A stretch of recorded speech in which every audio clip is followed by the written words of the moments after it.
Muito bem, nós estamos aqui para mais um programa nesse canal do YouTube, onde estamos gravando um comentário bíblico para você, tipo videoteca, para que você assim tenha um comentário de toda a Bíblia. Já gravamos o livro de Gênesis, agora estamos no segundo livro da Bíblia, o livro de Êxodo. Êxodo é um livro cheio de milagres, da ação de Deus miraculosa, provendo pão do céu, fazendo água sair da rocha, guiando o povo através de uma nuvem no deserto, uma coluna de nuvem para protegê-los do calor do dia, trazendo uma coluna de fogo à noite para aquecer o povo, Deus provendo água, Deus provendo carne, Deus provendo pão para esse povo. Por 40 anos, Deus o sustenta com maná. E aqui, agora no capítulo 18, Moisés vai encontrar com seu sogro e diz que o sogro vai trazer a Zípora, a mulher de Moisés. É interessante, quando Moisés retornava ao Egito, em Êxodo capítulo 4, sua mulher o acompanhou. Mas nós não temos a história do retorno dela. É possível que, conforme as coisas foram acalorando entre Moisés e Faraó, Moisés chegou até a ameaçar, o Faraó chegou a ameaçar Moisés de morte, não é? Então é possível, conforme as pragas foram aumentando, que Moisés mandou de volta a sua esposa para o seu sogro e o seu filho, para protegê-los contra a ira do rei do Egito, a ira de Faraó. Então Moisés enviou de volta. E agora, quando eles estão no deserto, perto do Horebe, o sogro vem ao encontro de Moisés e traz sua esposa de volta. Ora, Jetro, sacerdote de Midian, sogro de Moisés, ouviu todas as coisas que Deus tinha feito a Moisés e a Israel, seu povo, como o Senhor tinha tirado a Israel do Egito. Êxodo 18:1. E Jetro, sogro de Moisés, tomou a Zípora, a mulher de Moisés, depois que ele lá enviara. Tá vendo? Moisés enviou de volta a sua esposa. Nós não sabemos exatamente quando, mas depois que Moisés chegou na terra do Egito, depois de um tempo ele enviara ela de volta, com seus 2 filhos, dos quais um se chama Gerson. Gerson nós vimos que era um peregrino, né? Porque dizia, eu fui peregrino em terra estranha. Gerson significa um peregrino ali. E o outro se chamava Eliezer, porque dizia, o Deus de meu pai foi minha ajuda e me livrou da espada de Faraó. Então esse segundo filho de Moisés, Eliezer, né? Eli quer dizer Deus, Ezer quer dizer ajuda, né? Então Eliezer, o Deus de meu pai foi minha ajuda e me livrou da espada de Faraó. Tá vendo que o Faraó tentou matar a Moisés, para preservar a vida de sua esposa Zípora e de seus filhos Gerson e Eliezer, mandou-os de volta. Vindo, pois, Jetro, sogro de Moisés, com seus filhos e a sua mulher a Moisés no deserto, ao monte de Deus onde se tinham acampado, eles acamparam ao pé do Horebe, e disse a Moisés, eu, teu sogro Jetro, venho a ti com tua mulher e seus 2 filhos com ela. Então saiu Moisés ao encontro do seu sogro, e inclinou-se e o beijou, e perguntaram um ao outro como estava, e entraram na tenda. E Moisés contou ao seu sogro todas as coisas que o Senhor tinha feito a Faraó e aos egípcios por amor de Israel, e todo o trabalho que passaram no caminho, e como o Senhor os livrara. Ou seja, Jetro vai estar ali com Moisés, e na tenda, e vai ouvir as maravilhas, os feitos de Deus, como o Senhor agiu com o Faraó, como o Senhor livrara eles, como o Senhor passara o caminho. Lembra que Jetro é sacerdote de Midian, essa história interessa, ouvir Jetro, e passaram no caminho, e como o Senhor os livraram. Verso 9, alegrou-se Jetro de todo o bem, Jetro ficou alegre, todo o bem que o Senhor tinha feito a Israel, livrando da mão dos egípcios, atos libertadores de Deus. E Jetro disse: bendito seja o Senhor que vos livrou da mão dos egípcios e da mão de Faraó, que livrou a esse povo de debaixo da mão dos egípcios. Note que o testemunho de Moisés a Jetro vai levar o próprio Jetro a alegrar-se e a glorificar a Deus. Bendito seja o Senhor. Agora sei que o Senhor, novamente Jetro vai, agora sei que o Senhor é maior que todos os deuses, porque na coisa em que se ensoberbeceram, o sobrepujou.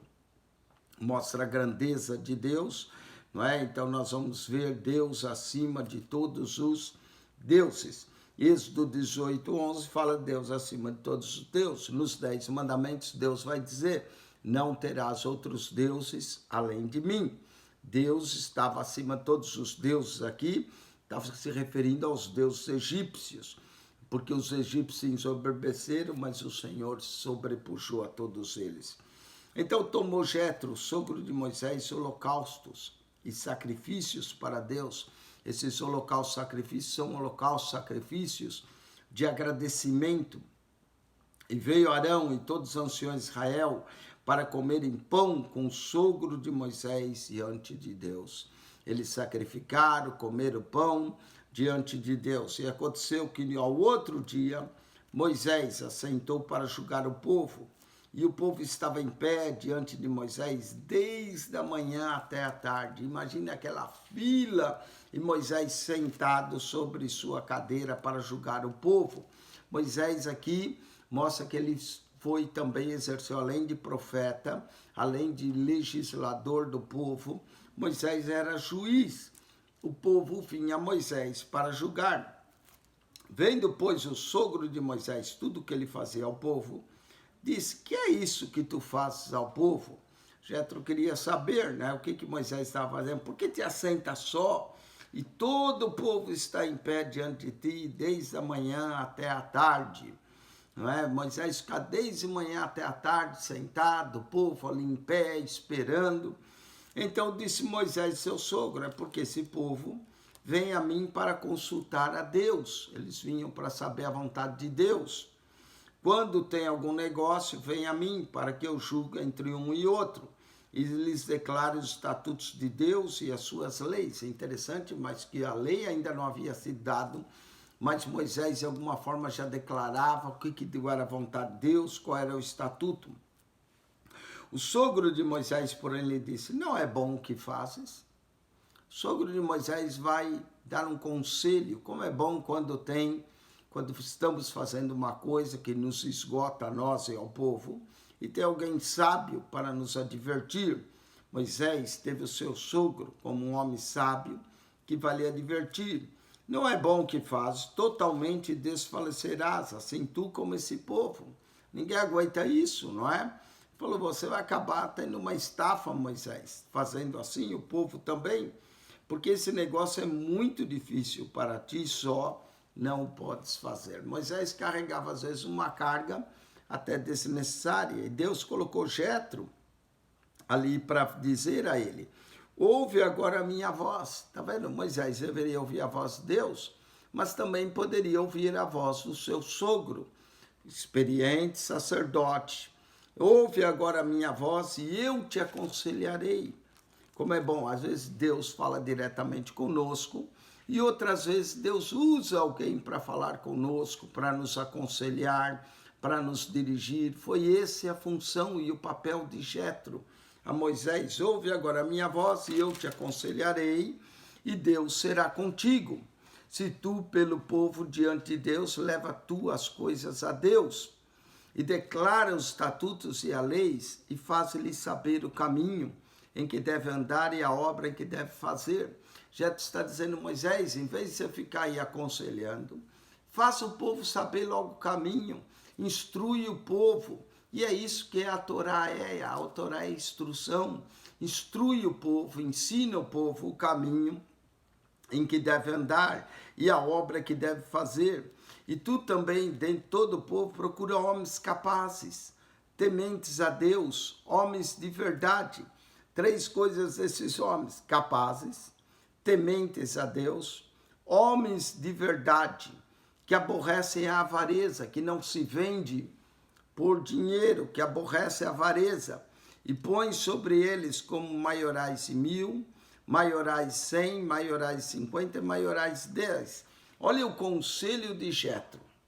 Moisés, você vai pegar outros homens que te ajudem.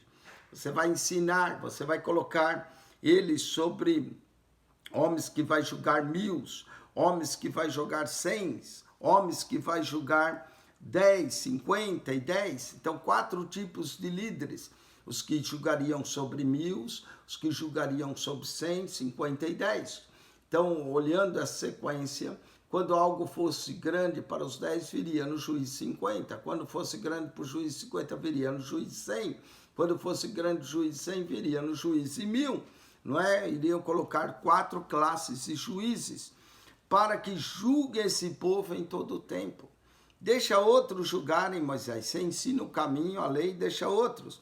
Mas esses homens têm que ser homens capazes, homens tementes a Deus, homens de verdade, homens que não se vendem pela avareza, para que julgue o povo em todo o tempo, e seja todo negócio grave, trago a ti, mas todo negócio pequeno, ele julgue assim, e a ti te aliviará dessa carga, e eles a levarão contigo. Que organização Jetro ensina, que lição de organização nós vamos ter nesse servo de Deus, sacerdote de Midian, sogro de Moisés, ensinando a Moisés como fazer, como tirar a carga, como compartilhar a carga. E assim, nenhum líder pode levar a carga sozinho. Deus coloca pessoas capazes para nós compartilharmos essa liderança, para que essa liderança, quando for um negócio pequeno, eles resolvem, quando for algo grande, tragam então a ti. Se isso fizeres, e Deus te mandar, apesar de Jetro aconselhar, Jetro diz, consulta a Deus, deixa Deus te mandar o que eu estou falando, poderás então subsistir. Assim também todo esse povo em paz virá ao seu lugar. O conselho de Jetro era bom, e ele falou, se Deus te mandar, você faz. E Moisés deu ouvidos à voz do seu sogro e fez tudo quanto lhe tinha dito. É importante a gente ouvir conselhos sábios. Diz que na multidão de conselhos há sabedoria. Aqui só foi o conselho de Jetro, mas um conselho sábio, um conselho que aliviou a carga de Moisés e do povo em ficar em pé o dia inteiro e compartilharia a responsabilidade, a carga com o povo. Que exemplo de liderança nós encontramos em Êxodo, capítulo de número 18. E escolheu Moisés, homens capazes de todo Israel, e pôs por cabeça sobre o povo, por maiorais de 1.000, maiorais de 100, maiorais 50 e maiorais de 10, exatamente conforme Jetro aconselhou, 1.000, não é, 100, 50 e 10. E eles julgaram o povo em todo o tempo, e o negócio árduo traziam a Moisés, e todo o negócio pequeno julgavam entre eles. Então despediu Moisés seu sogro, o qual se foi à sua terra. 3 propósitos da vinda de Jetro. Jetro veio para trazer a mulher e os filhos de Moisés. Segundo, Jetro veio para ouvir as maravilhas, glorificar ao Senhor, fazer holocausto. Terceiro, Jetro veio para aconselhar a Moisés, ajudar ele a aliviar a sua carga. Que capítulo maravilhoso, que ensino sobre liderança. Vamos continuar em Êxodo 19. Deus agora fala com Moisés no Monte Sinai. Ao 3º mês, já são 90 dias, ao 3º mês, saída dos filhos de Israel da terra do Egito, no mesmo dia vieram no deserto do Sinai, ao 3º mês. Nós vemos que com 45 dias, eles chegaram em 45, já tinha passado 1 mês e 15 dias, quando eles chegaram em Refidim, não é? Quando eles chegaram nas águas ali, onde Deus deu o maná, a partir de Elim, todo veio ao deserto de Zim, entre Elim e Sinai, na metade do caminho entre Elim e Sinai, 45 dias. E depois de 90 dias, chegaram ao pé do Sinai. diz, ao terceiro mês, saíram dos filhos de Israel da terra do Egito, no mesmo dia vieram ao deserto Sinai, tendo partido de Refidim. Refidim é onde Deus partiu a rocha e deu de beber. Vieram ao deserto de Sinai e acamparam-se no deserto. Israel, pois, ali acampou-se defronte do monte de Horebe. E subiu Moisés a Deus, e o Senhor chamou-o do monte, dizendo, assim falarás à casa de Jacó e anunciará aos filhos de Israel, vós tende visto que fiz aos egípcios, como vos levei sobre asas de águia e vos trouxe a mim. Deus aqui aparece em uma forma de zoomorfismo. Zoomorfismo é quando o eterno, o divino, toma forma como que de animais para exemplificar a forma como ele levou os filhos de Israel como asas de águia, asas de águia. A águia é um dos símbolos dos animais, de umas aves majestosas que habita nas alturas, e às vezes ela aparece como símbolo do próprio Deus. Algumas nações também usam a águia como símbolo de suas nações. Os Estados Unidos da América usam uma águia. O Império Romano também usava uma águia. E Deus aqui aparece mostrando uma metáfora de como ele trouxe os filhos de Israel com asas de águia.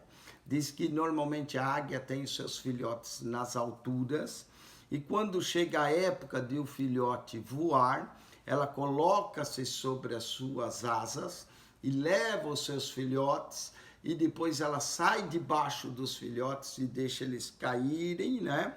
Eles vão batendo as asas para eles ganharem habilidade, mas ela não deixa eles cair totalmente. Se o filhote vai despencando, ela vem, mergulha, pega os seus filhotes e leva para as alturas. E é como Deus trabalha conosco, né? Nos ensinando a ter asas de águia. Essa expressão Isaías também vai usar no capítulo 40, verso 28 a 30, os que esperam no Senhor não se cansarão nem se fatigarão, caminharão e não se fatigarão, não é? Correrão e não se cansarão, e serão como asas, como águia. Aqui novamente, asas de águia, essa expressão asas de águia repete.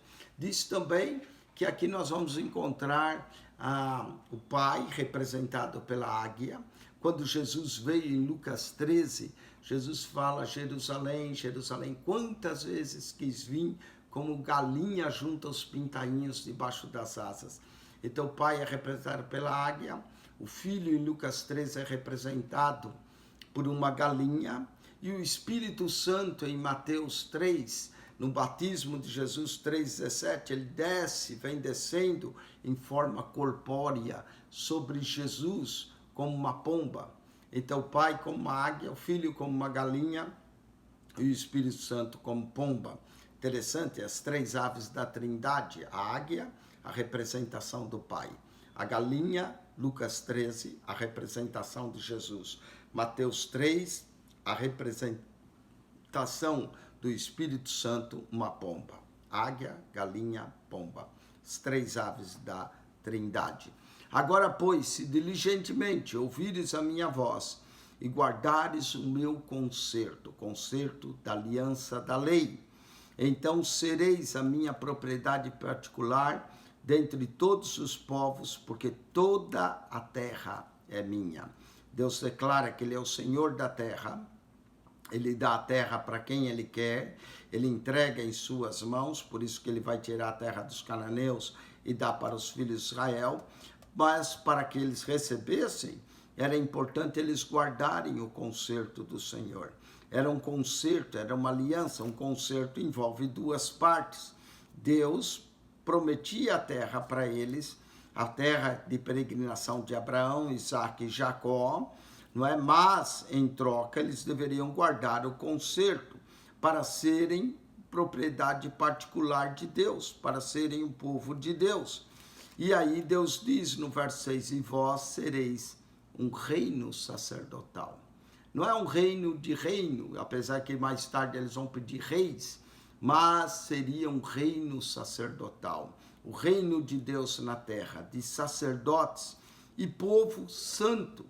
Pedro também usa a expressão, vós sois geração eleita, povo santo, povo adquirido, reino sacerdotal, não é? O povo santo, essas são as palavras que falará aos filhos de Israel. Povo santo, reino sacerdotal, essas são as palavras. E veio Moisés e chamou os anciões do povo e expôs diante dele todas essas palavras que o Senhor lhe tinha ordenado. O Senhor ordenou, Moisés chama os anciões para que eles assumam essa responsabilidade. Então todo o povo respondeu uma voz e disse, tudo que o Senhor tem falado, faremos. Tudo que o Senhor tem falado, faremos. Era bom que eles realmente fizessem. E relatou Moisés ao Senhor as palavras do povo. E disse o Senhor a Moisés, eis que eu virei a ti numa nuvem espessa.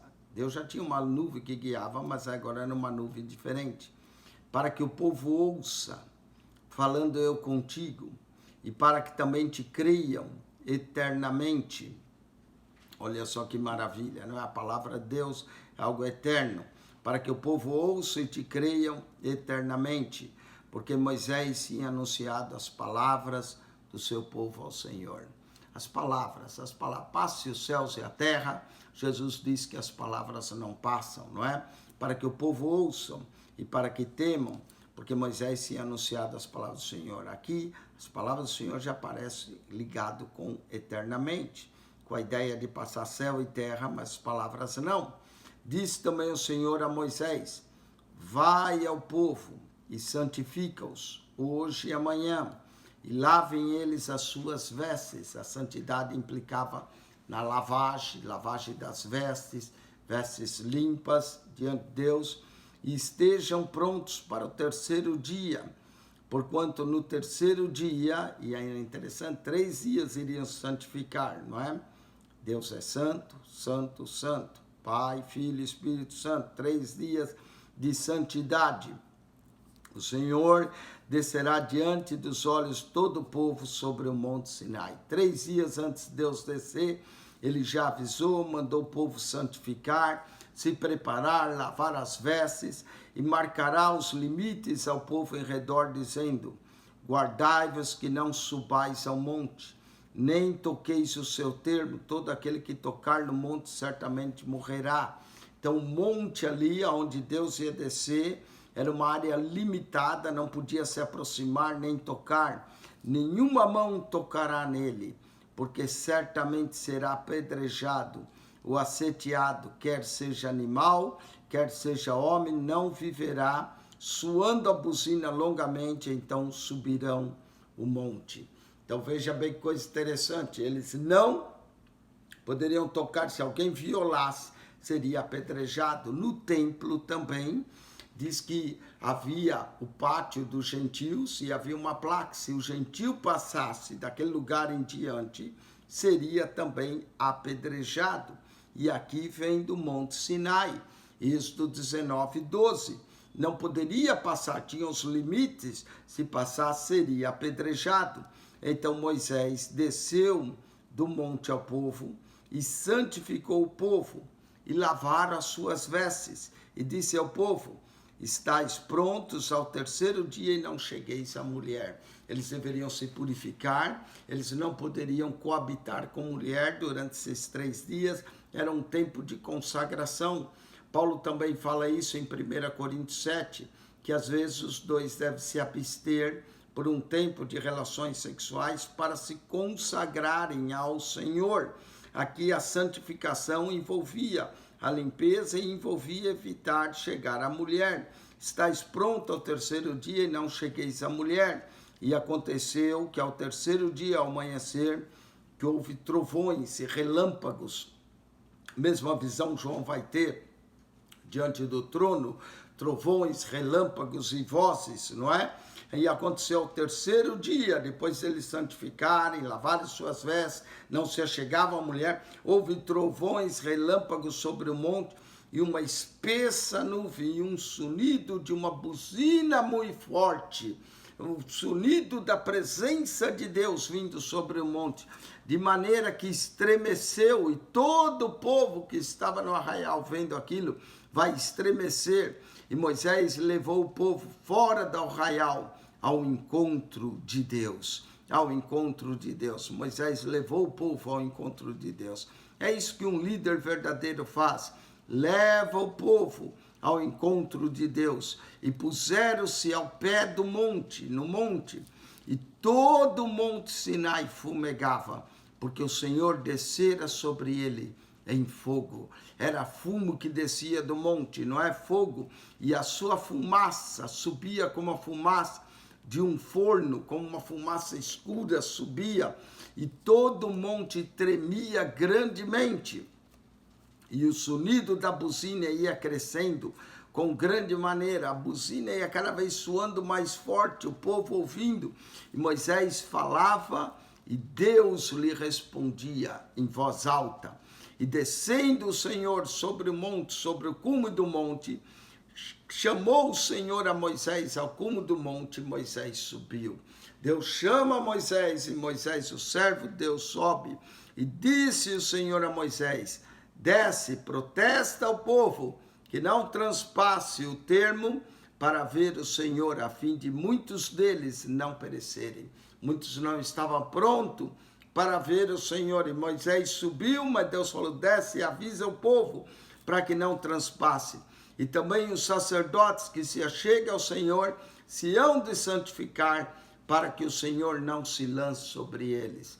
Na presença do Deus Santo não pode entrar o pecado. Na presença do Deus Santo, o povo tem que ver a santidade. Por isso que a Bíblia enfaticamente diz que sem santidade ninguém verá o Senhor. Deus é santo. E se alguém chega a ele com pecado, ou pecador, sem ter se purificado e limpado, acaba sendo morto por causa da santidade, para que o Senhor não se lance sobre eles. Então disse Moisés ao Senhor: o povo não poderá subir o monte Sinai, porque tu nos tens protestado, dizendo: marca termos ao monte e santifica-o. Olha só, havia uma separação entre o profano e o eterno santo. A descida de Deus no Monte Sinai revela a santidade do eterno, a maravilhosa santidade, e marca os termos para que o povo não se aproxime. E disse o Senhor: vai, desce, depois subirá tu, e Arão contigo os sacerdotes. Porém o povo não transpassarão o termo para subir o Senhor, para que não se lance sobre ele. Havia marcações aonde o povo podia ir, aonde o povo não podia transpassar. Então Moisés desceu ao povo e disse-lhe isso. Deus está preparando para entregar ao povo os 10 mandamentos. Deus está agindo para entregar a esse povo a lei que é santa, a lei que é perfeita, a lei que é a vontade de Deus, não é para esse povo, mas eles tinham que estar santos, não podiam transpassar os limites. Aqui cria, no pé do Sinai, o termo aonde eles podem ir e aonde não podia ir. E da mesma forma, quando construiu o templo, tinha um certo limite onde os gentios podiam ir, depois havia o pátio das mulheres, depois o pátio dos homens, eles só podiam chegar até o pátio, e depois no lugar santo só os sacerdotes entravam, e no santo dos santos só o sumo sacerdote, uma vez por ano, havia compartilhando. Cristo veio, Cristo rasgou o véu do templo, Cristo nos abriu acesso ao Pai, mas todo crente, Cristo nos santifica para que nós possamos chegar à presença do Deus Santo. É Cristo quem nos santifica, é Cristo que nos dá o seu Espírito Santo. Ao pé do Sinai, nós vemos a santidade, a glória, o poder, a buzina, as vozes, os trovões, os relâmpagos, a nuvem. Pode imaginar que coisa tremenda, o monte fumegava, o monte tremia, a fumaça subia. Deus havia descido ao monte Sinai. Tudo isso é preparação daquilo que Deus vai entregar, a lei que é a vontade de Deus para o povo. O povo vai temer, o povo vai ouvir a voz de Deus. Com isso, nós concluímos o capítulo 19. Capítulo 18, o encontro de Moisés com seu sogro Jetro. Capítulo 19, Deus prepara, Deus desce no Monte Sinai. O povo precisa santificar. 3 dias se santificando para entrar na presença do Santo, Santo, Santo é o Senhor dos Exércitos. Que Deus te abençoe, que a graça de nosso Senhor Jesus Cristo seja contigo. Eu espero que esse vídeo tenha falado bastante com você, pelo menos comigo falou, sobre a importância de nos santificarmos para nos aproximar de Deus. Que Deus te abençoe grandemente em Cristo Jesus. Volte para assistir à entrega dos 10 mandamentos, da lei, a lei do Senhor, que é pura, é perfeita, alumia a alma, indica o caminho para nós. Assim nós terminamos. Que a graça de nosso Senhor Jesus Cristo seja contigo, o amor de Deus, nosso Pai, e a comunhão do Espírito Santo. Amém e amém.